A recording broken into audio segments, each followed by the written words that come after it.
Today on the kickback. Well, I guess one that just got lost in translation is in the UK. If you're making fun of someone or teasing them, you say, I'm taking the piss. And a lot of people like to take the piss out of someone. And I once had a friend be like, Molly, like, you're always like peeing on your friends. Like, is that a British thing? And I was like, no. Like, Oh my God. It's like a figure of speech. I'm used to everyone just wearing actual pants, like wearing jeans. But I think the first day that I gave in and like went to class in yoga pants, it felt like such a milestone to me. I was like, wow, I've really become American now. Like, this is a big moment. There was one day I was like at McDonald's and like it was early in the morning for some reason. And like there were people going on jogs and like they come in with like a whole bunch of bottles just to fill up like with different like types of Coke, whether it's Fanta, etc. And I was just like, that is so American because you'll never see that in South Africa. What's up, what's up, what's up? It's your girl Dom, and welcome back to the kickback. Today I have some announcements. There are going to be some changes made to the kickback. Unfortunately, I no longer am going to be posting Monday, Fridays. I will be posting twice to 3 times a week, but make sure you turn on the post notification bell so you can know when I actually post the video.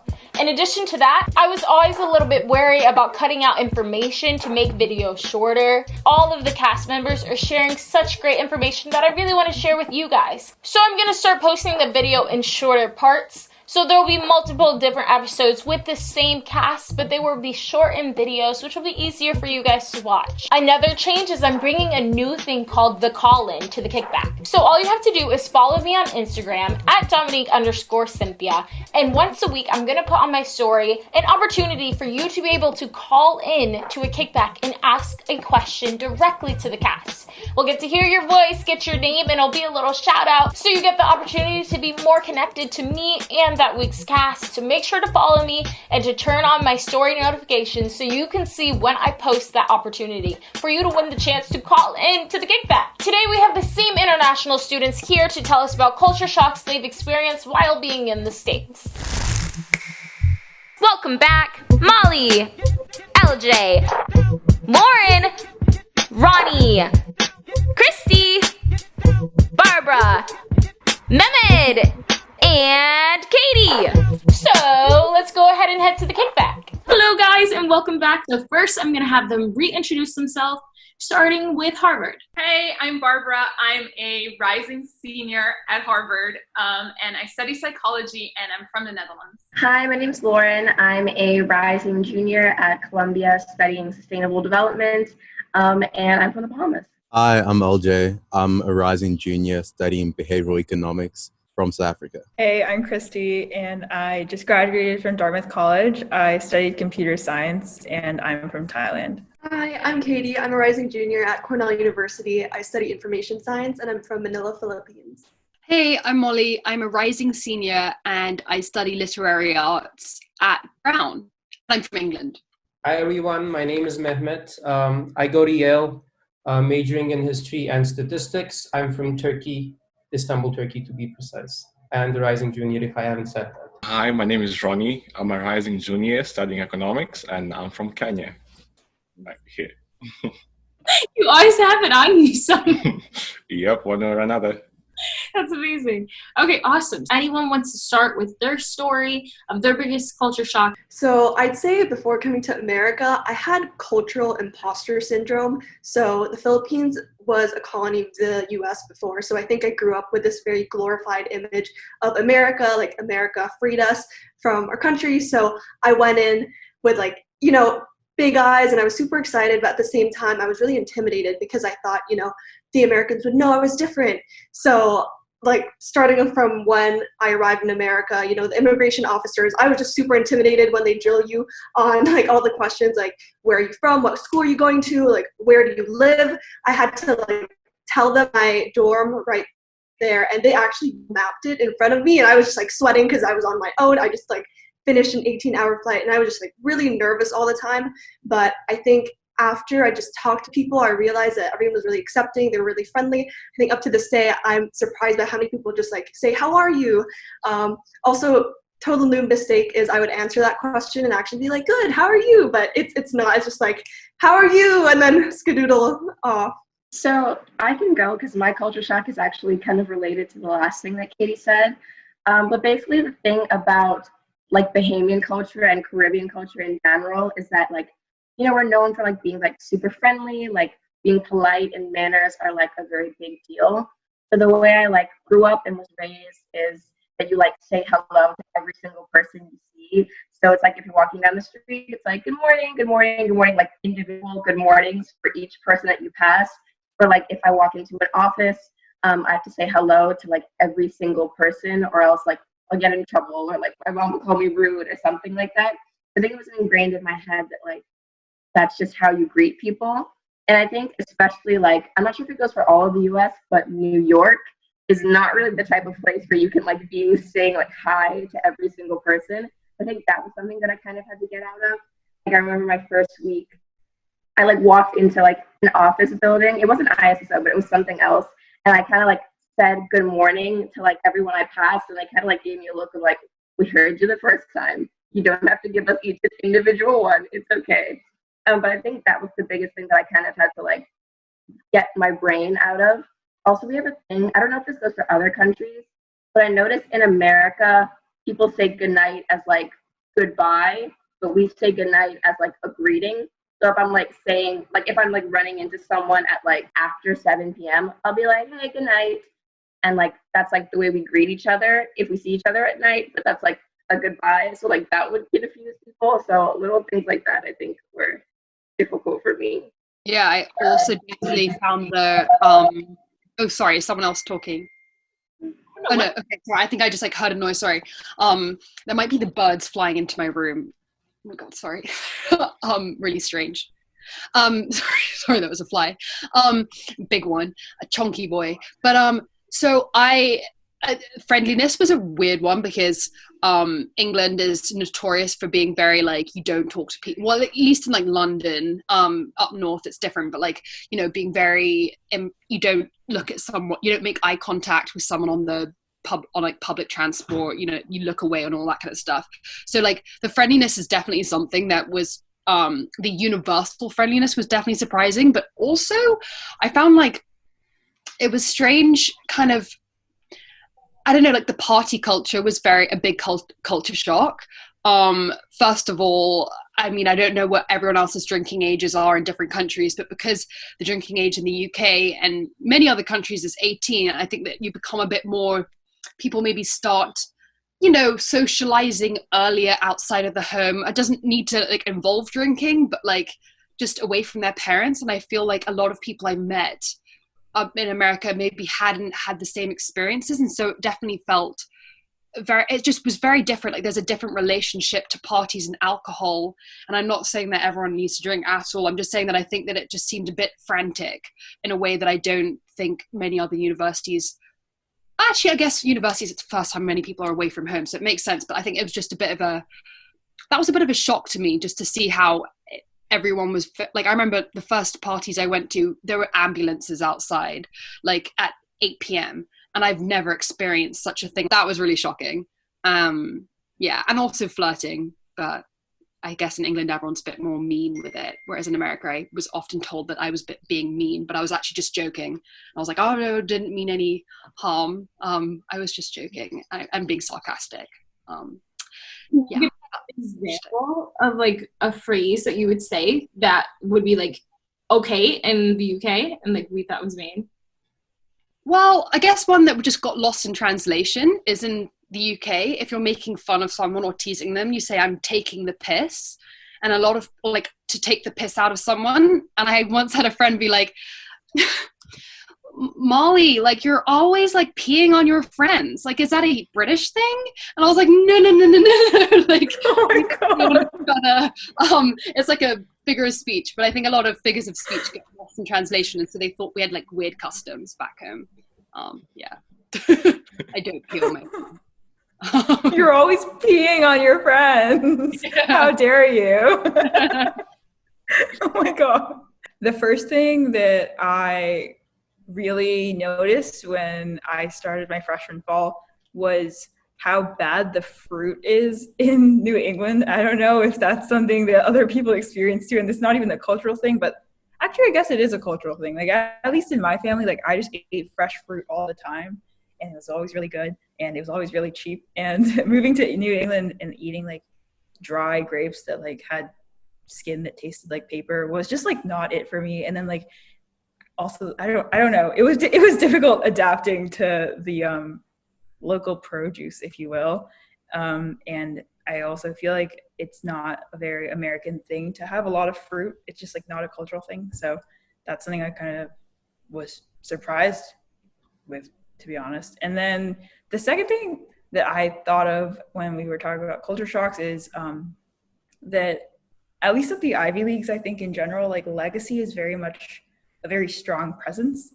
And I remember being a freshman and kind of realizing that I like didn't know a lot of the traditions that the people who have legacy already did, and felt a little bit left out and felt like I had to do a lot of catching up. So like things like sports, things like how to like grill something on a barbecue. Like I just like didn't really know the ins and outs of Dartmouth the way that people who had parents or grandparents who went to the university did too. So I kind of felt left out in that way, and I didn't realize how much of a like thing legacy is until I got to college. Mine is like in the form of a story. So 2015, I did an exchange program to a high school in Boston called Brooks, and I was there for the semester. And so I get there the first day of classes. I remember trying to be punctual to everything. So then I get to class before most students, and then about 5 minutes later, the teacher comes in. It was an ethics class. I remember his name was Kenya, like my country's name. So that's why I remember him. But like he walks in and he's looking like all groovy, like doing like a little dance while walking in. And I was like, okay, that's a pretty fresh teacher. Like before that in Kenya, like teachers are like straight to the point, like no like room for like, looking all fresh and all that. And so then he walks into the class and I'm like, okay, that's a pretty cool teacher. I think that the teacher could be cooler than I am, but okay, I guess this is something new. And then like he sits on the desk at the front of the class, and like he's wearing socks that don't match. And I'm like, okay, we're taking it to different levels. And then the lesson starts. And then like in the middle of the class, one of the students just like shouts out and is like, no, I don't think what you're saying is right. And like, I remember thinking in my head, like, calm down, child. Do you have like a death wish on yourself? Because like in Kenya, you never really offer rebuttals to your teachers. Like what they say is the law. Like unless you're correcting like a typo, other than that, you're like there to sit down and learn from them. They're like the people who know what is supposed to go on. But like here's a student who's just like, no, I don't think that what you're saying is right.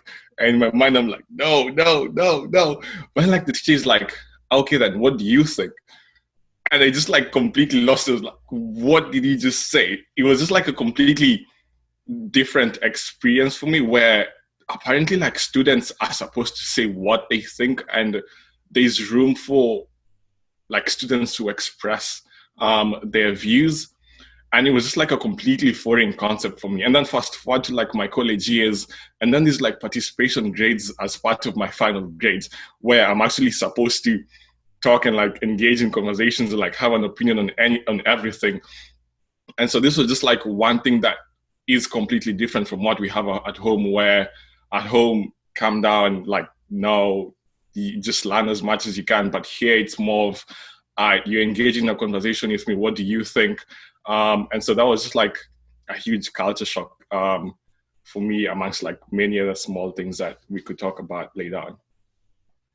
Mine was like more in like this, like in terms of like socially, it was very different. Like same as Molly said, like we had 18, so like we have a lot of like the clubbing culture, with here it's a lot different in general.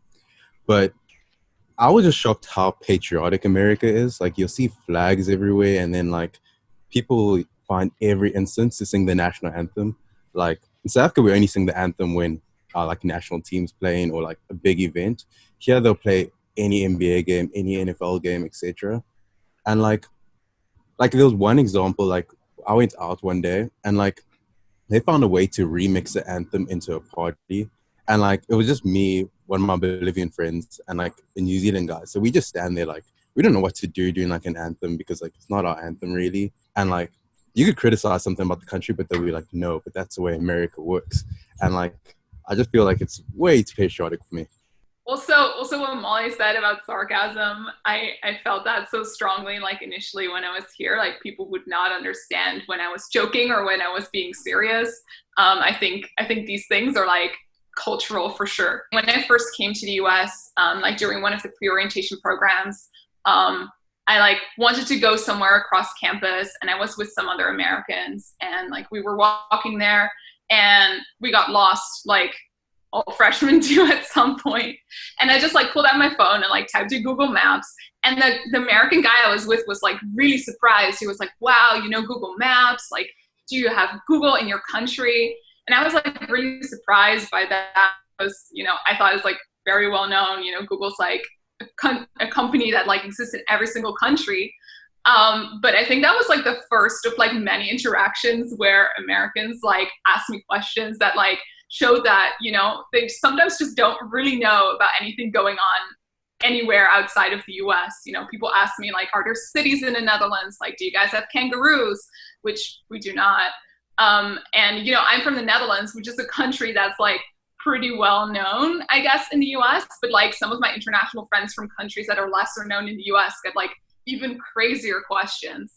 And I think this like really like highlights something about, you know, I'm from the Netherlands, which is a very small country, so it's kind of impossible not to go abroad.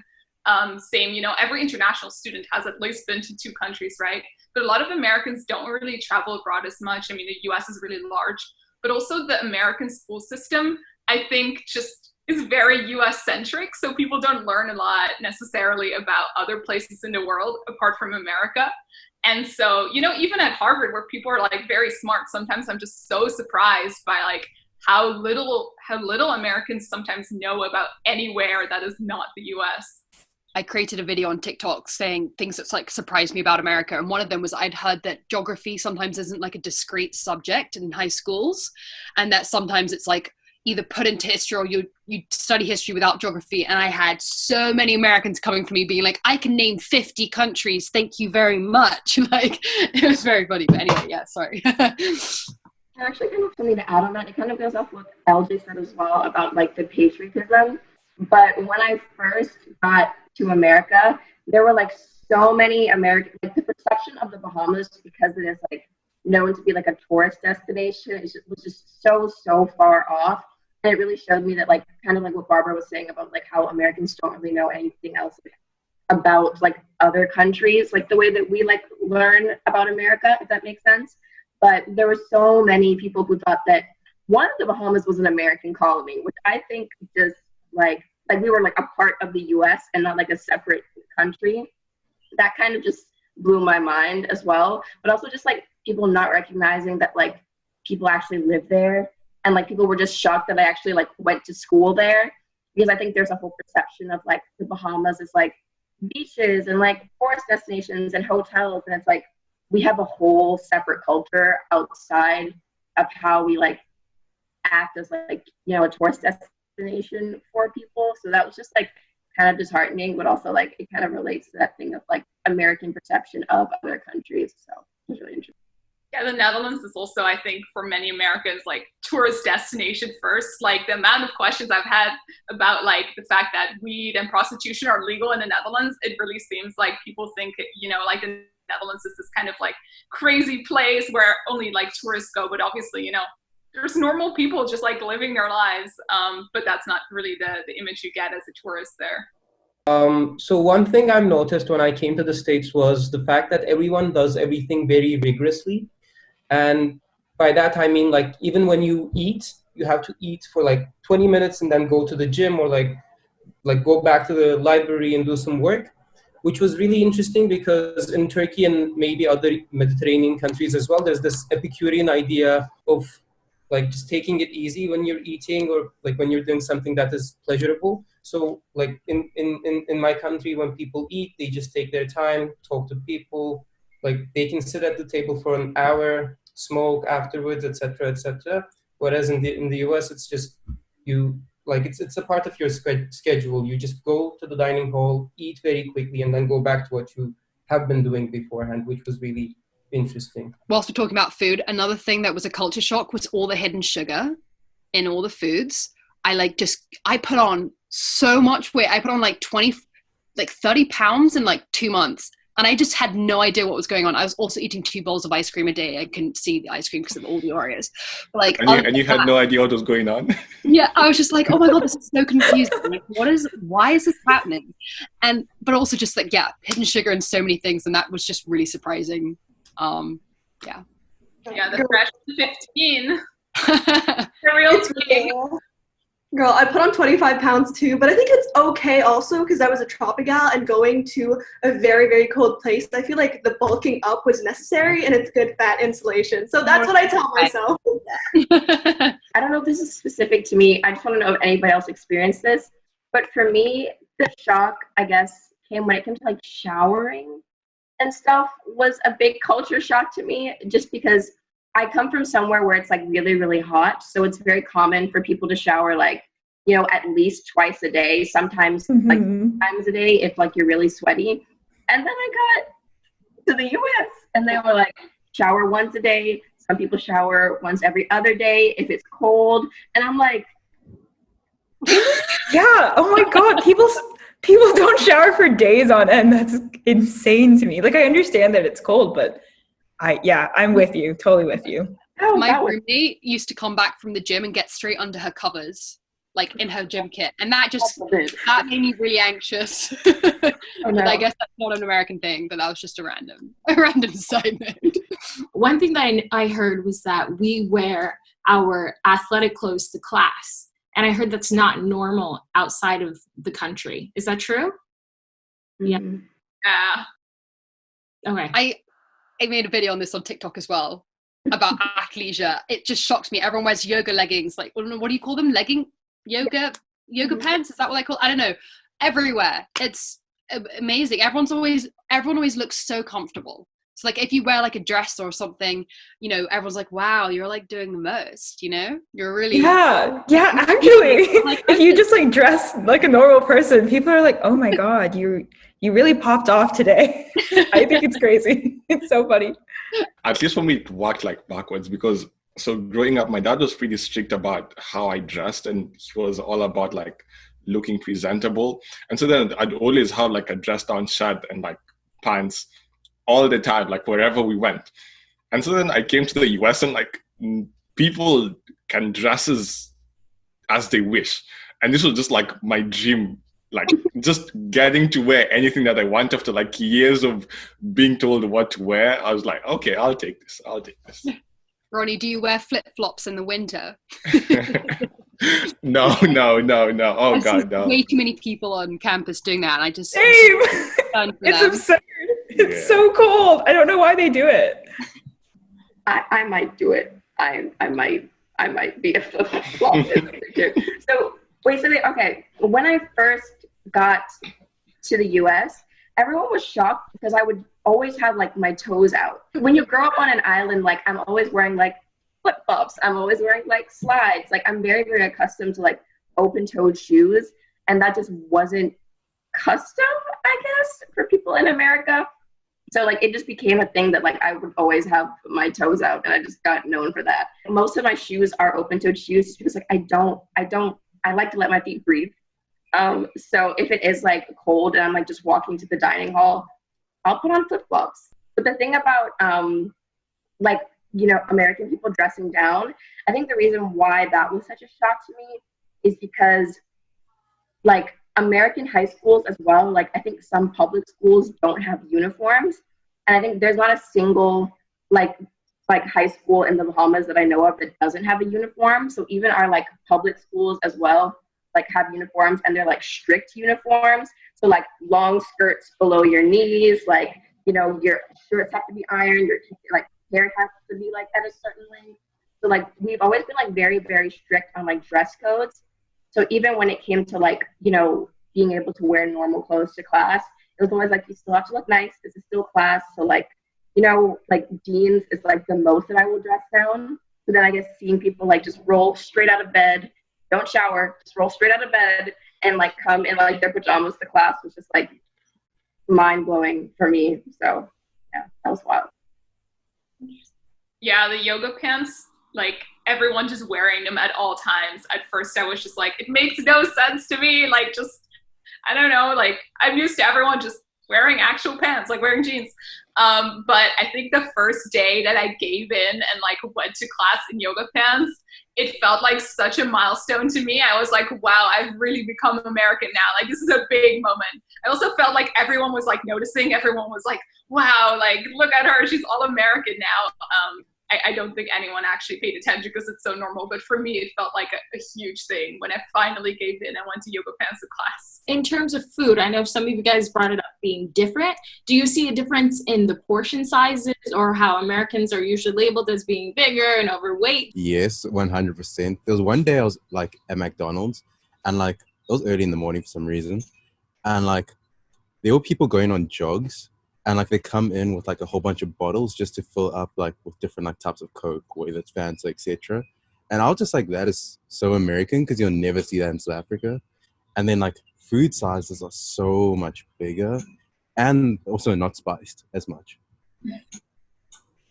I also found that at sports matches, it surprised me going to like my first baseball game where like, I guess at football, soccer games in England, like it's all about watching the football. Like no one's really eating or drinking.